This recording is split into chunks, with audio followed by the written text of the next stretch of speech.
I want to entertain people, and so for example, I learned how to make balloon animals a long time ago so that I could entertain children and do children's parties. I know kids songs, old country songs. I goof around. I do an Elvis impersonation as well. So I try to find those things that I can use to connect with as many people as I possibly can.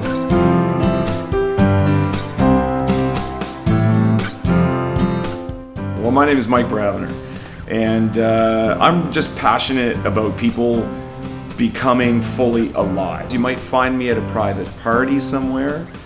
You might find me at a middle school mentoring kids in the performing arts. Or you might find me behind some church pulpit somewhere on a Sunday morning speaking.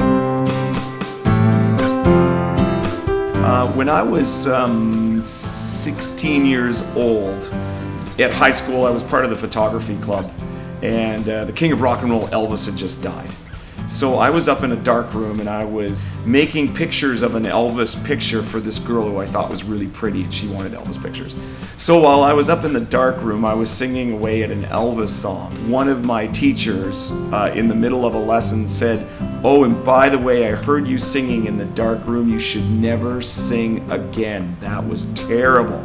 So music has always been there, but I put it aside.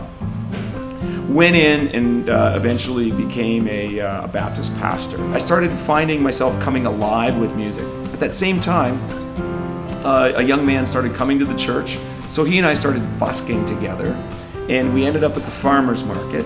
And from the farmer's market, we started getting asked to sing at kids' parties, and out of that grew singing telegrams for me. And I dressed up as a nerd, as a clown, as a country hillbilly guy.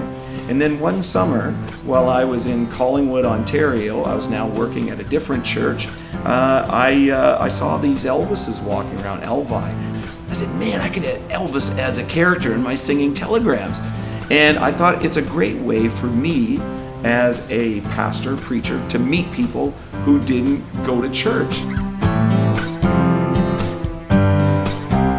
All I know is people need to live abundantly, and they live abundantly when they follow their heart and chase their passions, develop their talents, work hard. And you got to ask yourself, what is it that when I do it, I feel alive?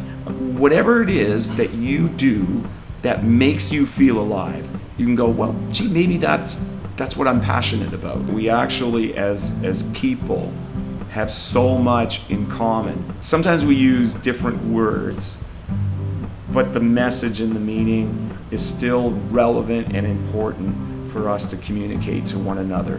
Never give up. Live your dream. Be passionate about life.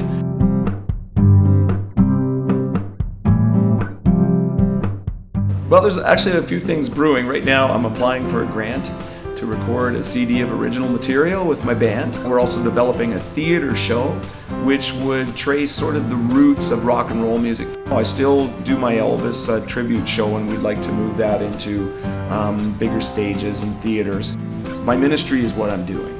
So whether I'm with a rockabilly band and I got my band around me, that's my full-time ministry. In the sense, the world has become the church, and the music stand or the microphone stand is the pulpit, maybe, is the way I look at the whole thing.